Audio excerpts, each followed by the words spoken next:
Ante la latente necesidad de reconciliación en un país donde las víctimas de la violencia ascienden a más de 5.5 millones de personas, así como al reconocimiento de los derechos de las víctimas que fueron desplazadas y despojadas de sus tierras y territorios, el 20 de junio del 2011 se firma la Ley 1448 en la cual se dictan medidas de atención, asistencia y reparación integral a las víctimas del conflicto armado en Colombia.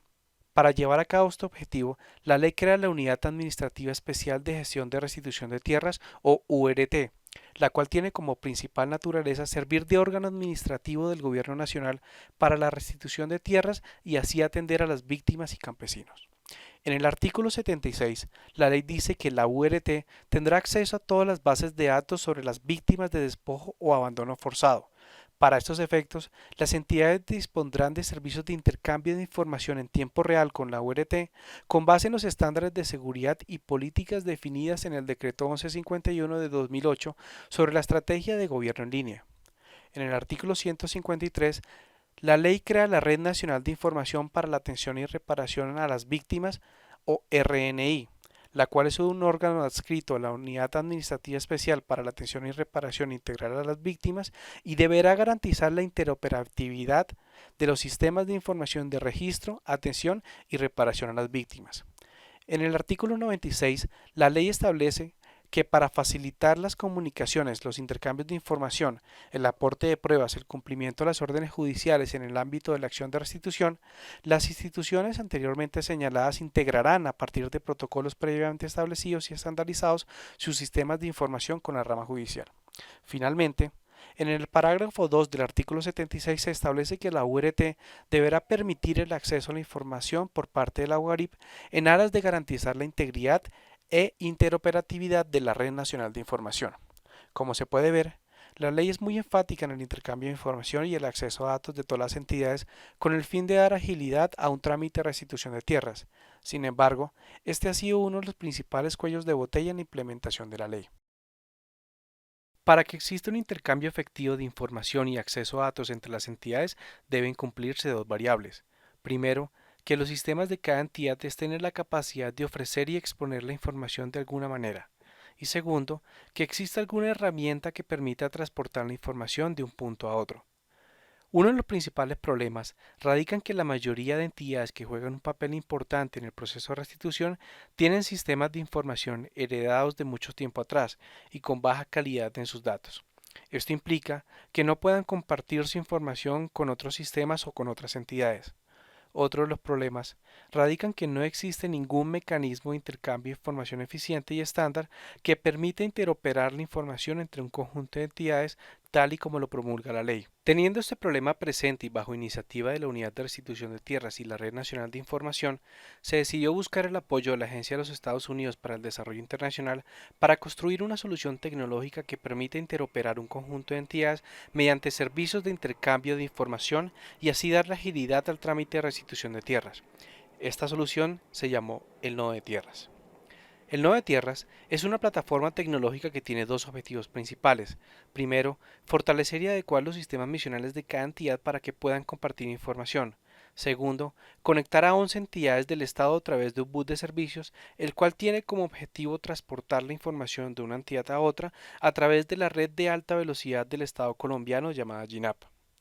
Es importante aclarar que, tal y como dice la ley, en la actualidad este bus de servicio se encuentra alojado en la Unidad para las Víctimas y es soportado por el equipo de Nodo de Tierras de USAID hasta junio de 2018. Adicionalmente, en él, las entidades exponen y consumen información siguiendo los estándares del Ministerio de Tecnologías de la Información y garantizando todas las medidas de seguridad pertinentes. Impactos. Primero, la reducción de tiempos hará que la respuesta a las solicitudes sean automáticas. Aunque el nodo pretende reducir en un 60% este tiempo, la realidad es que puede existir una reducción de hasta casi el 100% en algunos servicios. Segundo, reducción de costos. Según un informe creado por la Unidad de Restitución de Tierras en el 2016 sobre las solicitudes realizadas a otras entidades, hasta la fecha se han gastado aproximadamente 8.650 millones de pesos por concepto de correspondencia entre la URT y algunas de las entidades que hacen parte del proceso de restitución. El nodo de tierras reduciría considerablemente este costo, ya que no habría necesidad de pagar por correspondencia, sino que la información se enviaría por medio digital. Tercero, impacto ambiental. Si tomamos en cuenta el mismo reporte creado por la URT y si solamente consideramos que se deben imprimir 5 hojas para enviar cada solicitud por correo, dejaríamos de talar más de 720 árboles y utilizar más de 2.200.000 litros de agua, que es lo que se necesita para generar esta cantidad de papel. Cuarto, formalización de tierras. La información que fluye a través del nodo es la base para procesos de formalización masivos en zonas afectadas por la violencia. Por ejemplo, la Superintendencia de Notariado de Registro, el IGAC o la Agencia Nacional de Tierras pueden hacer uso de esta plataforma para consultar información en tiempo real, lo que les permite adelantar procesos de formalización de forma más eficiente. Retos. Primero, existe un reto tecnológico ya que este es el primer proyecto de este tipo en Colombia, tanto en el sector privado como en el sector público. Segundo, la dificultad de conseguir recursos con conocimiento sobre este tipo de proyectos hace difícil la ejecución ya que no es fácil conseguir personas que se ajusten al perfil. Tercero, aunque hay un avance significativo en el desarrollo de los servicios de información, aún quedan sistemas por intervenir en algunas de las entidades del nodo. Cuarto, diversidad de tecnologías. Cada uno de los sistemas misionales que se conectan al nodo fueron construidos con diferentes arquitecturas y tecnologías. Se debe garantizar que independientemente de cómo fue construida, se pueda compartir información mediante un lenguaje estándar que sea entendido por todos los sistemas. Existe un segundo reto al cual lo llamaremos institucional. El nodo de tierras implica que se realicen cambios en los procedimientos internos de las entidades, ya que la información viajará de forma digital y no física como todavía ocurre en algunos casos. Debemos inculcar una cultura de gestión del cambio, el cual minimiza el impacto del proyecto en las entidades, ya que los nuevos mecanismos de intercambio son mucho más eficientes y rápidos. El último reto lo llamaremos sostenibilidad.